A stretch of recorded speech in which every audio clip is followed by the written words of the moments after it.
Olá, então, boa noite a todos. É o professor Leandro Cordioli. Essa já é a nossa 15ª live do semestre. Nós vamos fazer uma live diferente das demais hoje. Tá? Agora é 11h30, hoje é dia 26 de novembro, terça-feira. Então, nós viemos estudando este livro ao longo do semestre, Direito Natural em Tomás de Aquino, do autor John Finnis, né? Então o tema do nosso estudo esse semestre é a lei natural e o direito natural. Quiserem fazer alguma pergunta dentro do professor John Finnis, estou aí para responder. Então chamamos o grupo de pesquisa de A Justiça como a Lei do Amor, o Direito Natural de John Finnis. Né? A gente já viu todo o texto, são 7 capítulos, né? São 7 capítulos aqui. Gostaria então de tratar um tema que eu considero fundamental, que às vezes é mal compreendido nas teorias do Tomás de Aquino e do John Finnis, que são as 4 leis, né? Eu poderia chamar assim das 4 leis. Então, quais são as 4 leis para Tomás de Aquino? E ele estuda isso no Tratado das Leis, na Suma Teológica, e que o professor John Finnis também endossa. Bom, a primeira lei é a lei eterna. A segunda lei é a lei divina. A terceira lei eu poderia chamar de lei natural. E a quarta lei é a lei humana. O que é a lei eterna? Bom, que nem eu disse na live já que a gente tratou, se aproximou desse tema, né? A lei eterna é a ordenação do universo, né? A ordenação de tudo que existe por Deus, né? Pelo Criador. Tá? E essa lei, de certa forma, ela tem um aspecto assim, de um aspecto religioso, porque ela é a lei da criação, a ordenação da criação, né? Então tem um ato de criação, assim, mas também, de certa forma, ela tem um aspecto no sentido de organização do universo, digamos assim, né? Então, de fato, eu confesso para vocês que é um conceito que, às vezes, muitas vezes quando eu leio Tomás de Aquino no Tratado da Lei, e depois quando eu leio em John Finnis, é ainda algo que para mim eu tenho algumas divergências e não concordo plenamente, nem com o Tomás de Aquino, nem com o John Finnis, tá? Porque considero que essa lei eterna, por exemplo, o John Finnis agora no Direito Natural em Tomás de Aquino, ele dá alguns exemplos, são como a lei da inércia, a lei da gravidade, eu não me lembro exatamente, mas há uns exemplos lá. São exemplos assim de leis da física, por exemplo, tá? Que regulam o universo. Tá? Então, para mim, eu poderia melhor comparar a lei eterna, né, que institui uma ordem universal, digamos assim, da existência, como a nossa Constituição. Né? E eu costumo usar como analogia para entender a nossa Constituição o teto, por exemplo, né, aqui de uma sala. Né? No caso, como eu sou professor, eu uso o teto da sala de aula. E eu costumo dizer que a Constituição, sobre um aspecto, ela é jurídica e sobre o outro aspecto, ela é política. Porque se você pensar, né, um abração para todo mundo que está entrando aí, se você pensar na nossa Constituição, né, enquanto instituída, né, por uma Assembleia Nacional Constituinte, né, ela é, de certa forma, um texto político que passa a instituir uma ordem jurídica, né? Agora, depois de instituída essa ordem jurídica, ou melhor, né, o ponto de vista do advogado, do juiz, né, é aquele ponto de vista de quem está inserido dentro dessa ordem jurídica e que faz remissão à Constituição como o ápice dessa ordem jurídica. Então, a Constituição, ela ao mesmo tempo é o teto, né?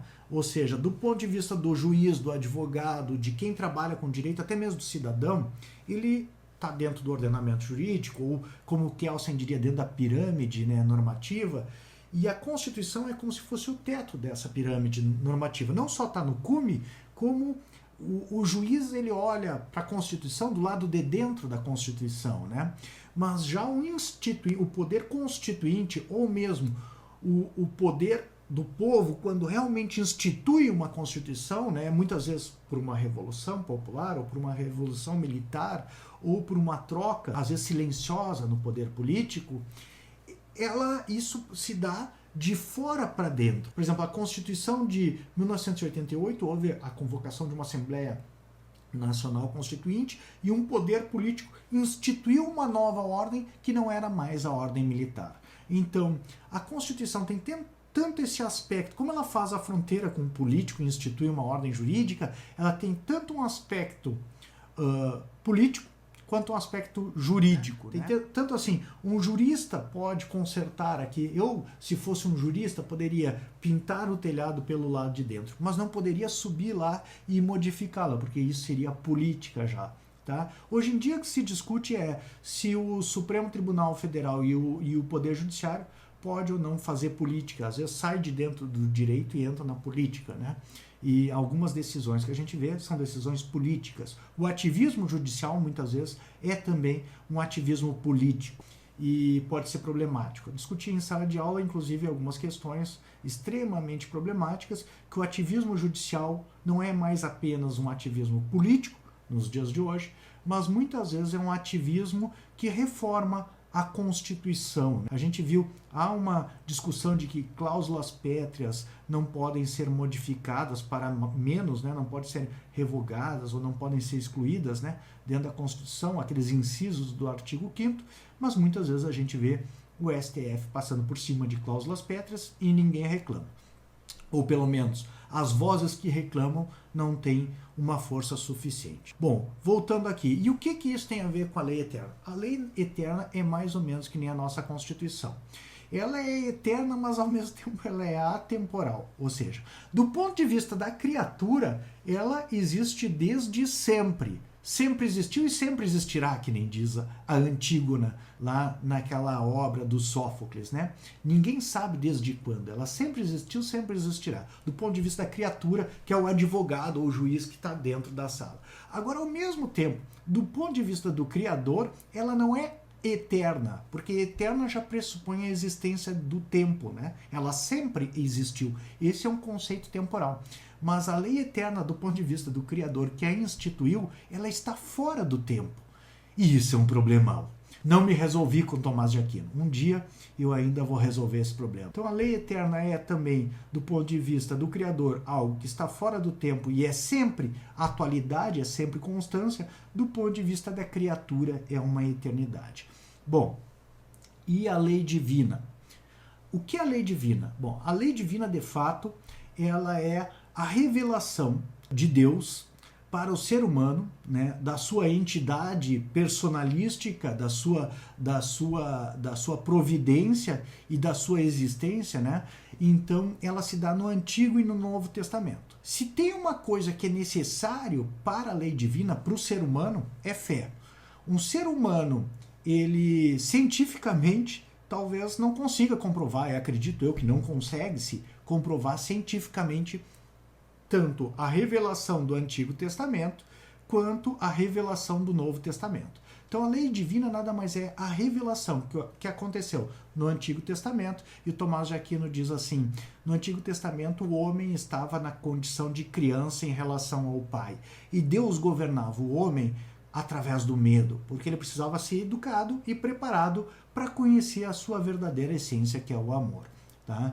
Então, quem é que vai aceitar um princípio desses, né, que depende da existência de Deus, que depende, por exemplo, da revelação dos 10 mandamentos por Deus a Moisés, lá no Monte Sinai, que depende de um monte de preceitos e aceitações, e aceitação, aqui eu estou me referindo à fé, a um monte de crenças que talvez não se tenha nenhuma prova empírica, nem uma prova histórica, nem uma prova científica de que aconteceram, né? Mas sim depende simplesmente da questão de crer e de aceitar, de ter fé nisso aí, né? Não é uma questão, a lei divina não é uma questão científica, é uma questão religiosa, é uma questão de aceitação.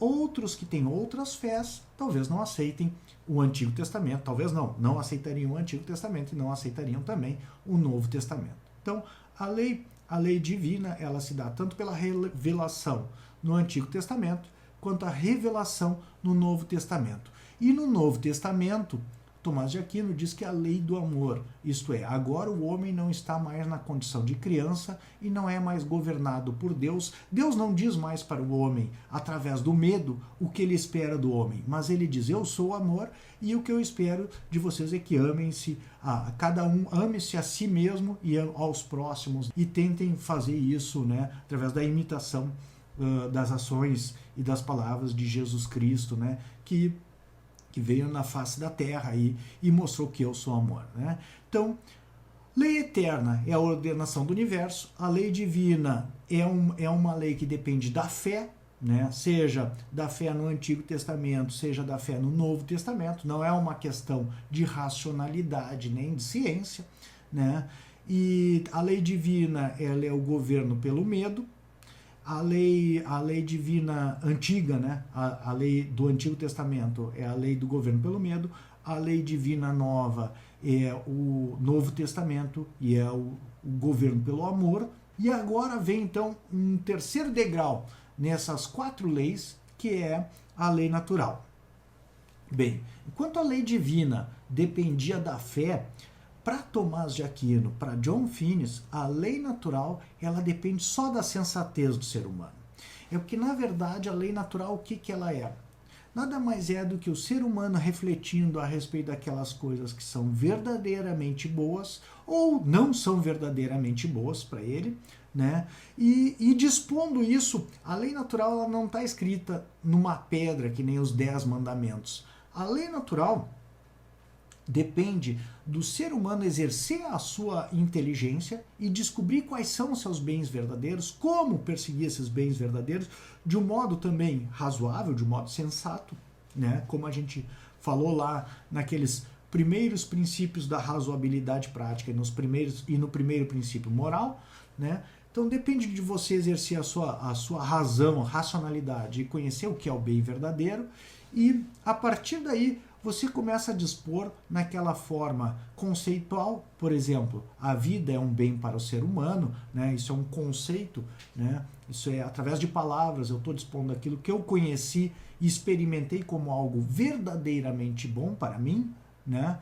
Como também de uma forma preceitual. Por exemplo, devo evitar aquelas coisas que prejudicam a minha vida, devo evitar aquelas coisas que prejudicam a vida dos outros seres humanos também, né?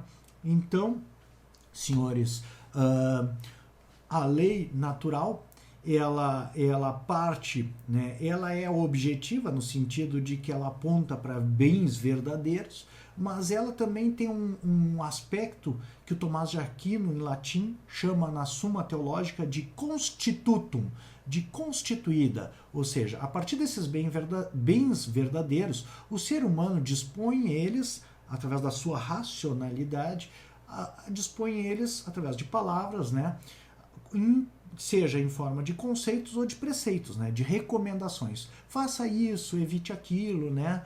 Faça aquilo que melhora, que lhe aproxima do conhecimento, faça aquilo que lhe aproxima de uma vida saudável, faça aquilo que gera amigos, né? Evite aquilo que gera inimigos, evite aquilo que agride a sua saúde, evite aquilo que lhe coloca na ignorância, né? Então, através dessa forma preceitual, o ser humano, ele, ao mesmo tempo que constitui a lei natural, mas é uma constituição a partir de um dado objetivo, não é um dado arbitrário. Você pode fazer que nem o professor John Finnis, que nem o Tomás de Aquino, dispor isso em forma de princípios ou preceitos posteriormente. E isso é a lei natural, algo que não depende da fé.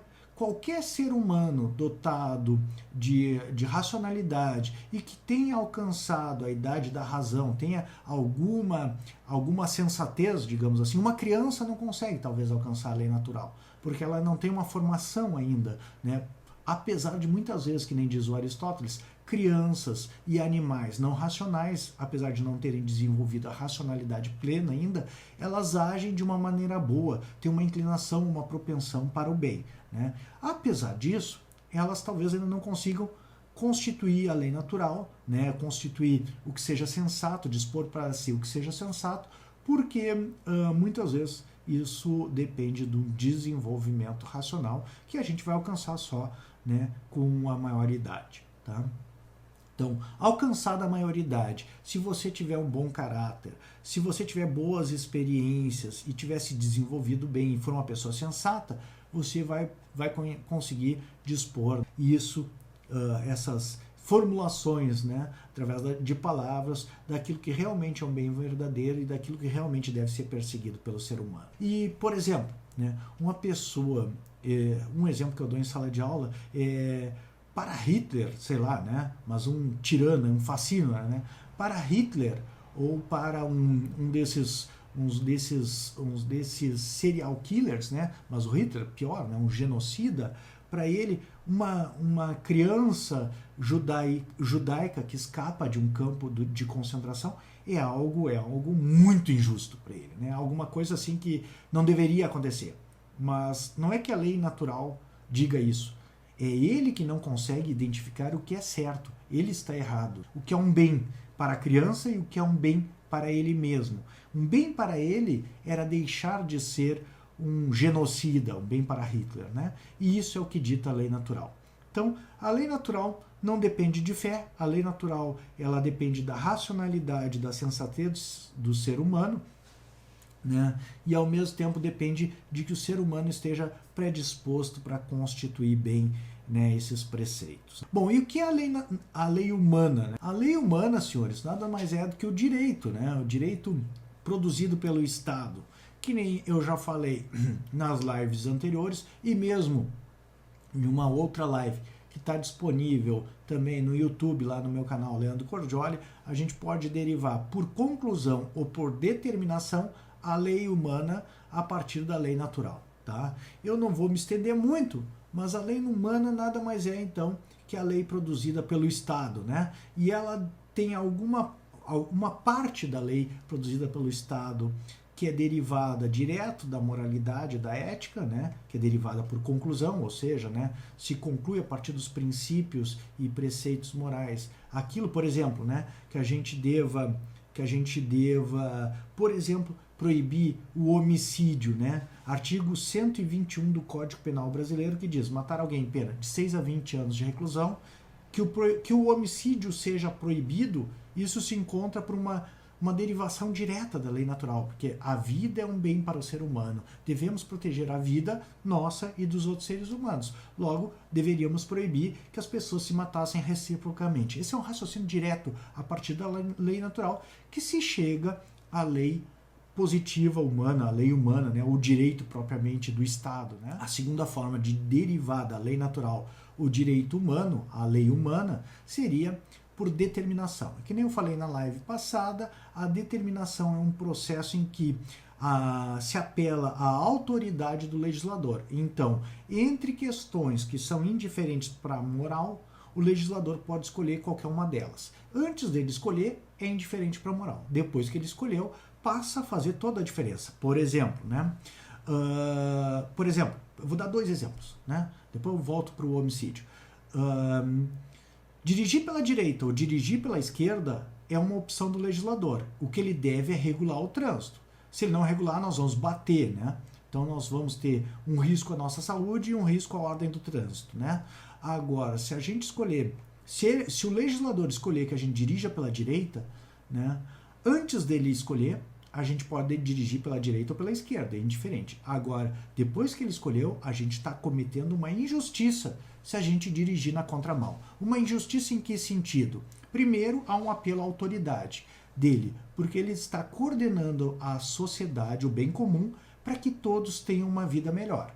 E isso já seria negar a autoridade do legislador para responder pelo bem comum. Segundo, enquanto os outros cidadãos, né, eles obedecem à lei e proporcionam segurança para eles mesmos e para nós, né, dirigindo pela mão especificada pelo legislador, a gente quer a segurança que eles estão oferecendo, mas nega a eles o mesmo benefício, ou seja, eles vão dirigir pela direita e a gente vai dirigir pela mão que a gente quer.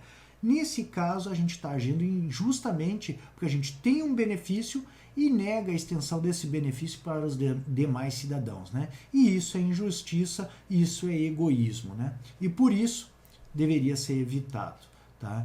Então, a lei, nesse caso, humana, ela vai derivar da lei natural, não diretamente, porque a gente dirigir pela lei, pela mão direita, dirigir o seu veículo automotor pela mão direita, não se deriva diretamente da lei natural. Isso é indiferente para a moralidade.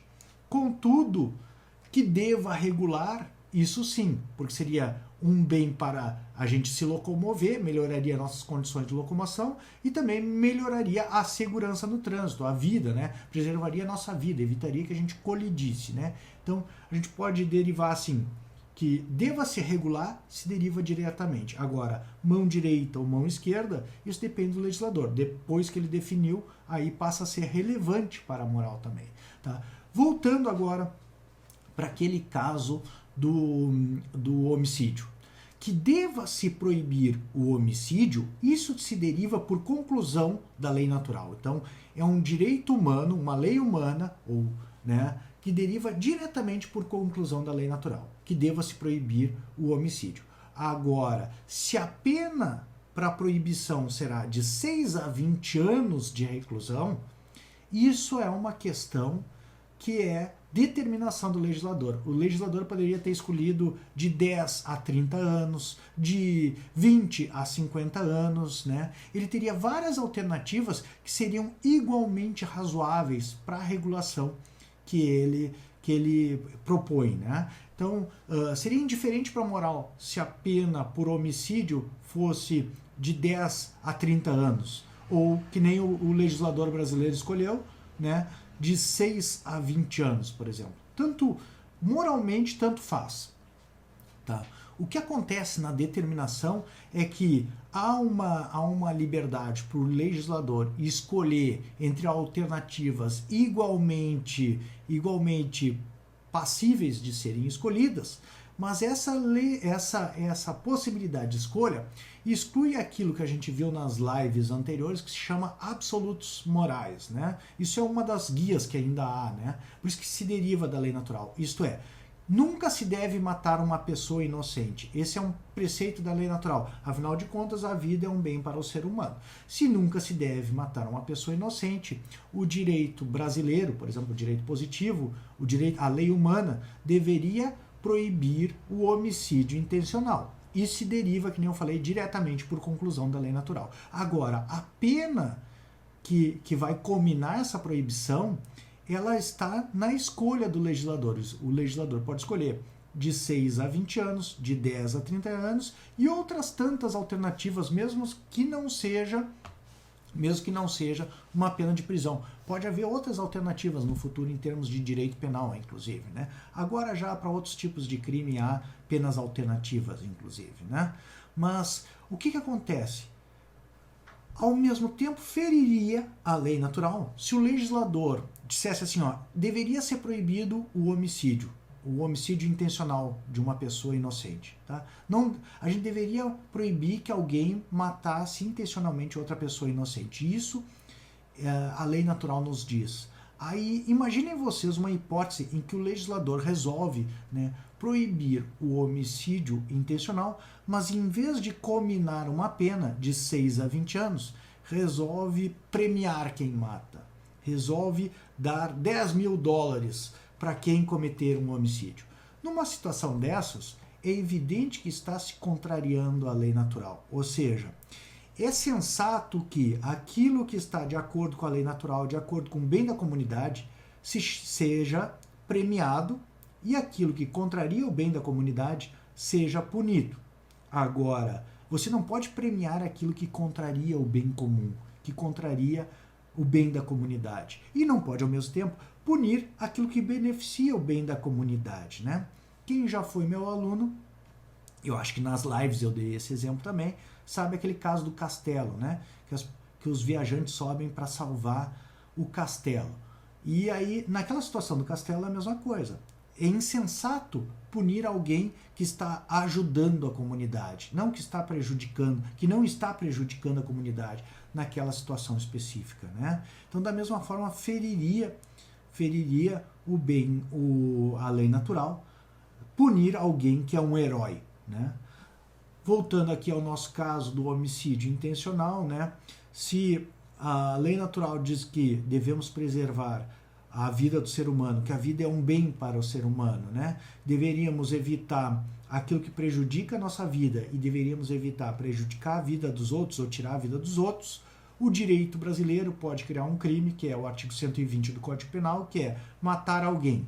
Agora, dentro do artigo 120 do Código Penal, matar alguém, a proibição, se deriva da lei natural diretamente por conclusão. Agora, se vai apenas ser de 6 a 20 anos de reclusão, isso é por determinação, está na liberdade do legislador. Agora, ao mesmo tempo que há uma liberdade do legislador, não é uma ampla liberdade, porque ele não poderia, por exemplo, premiar nessa situação. Se a ideia é punir, você deve dissuadir ou tirar a vantagem injustamente à vida com a prática do homicídio, né? Seja a vantagem física num roubo, por exemplo, que a pessoa fica com aquilo que roubou, seja a vantagem que eu posso chamar até tecnicamente, né, uma vantagem volitiva, uma vantagem de vontade, de impor a sua vontade aos outros, apesar dos outros não terem imposto a sua vontade ao homicida, né? Ou seja, os outros até poderiam querer matar o homicida, mas não fizeram isso porque era errado, porque era um crime, porque era imoral,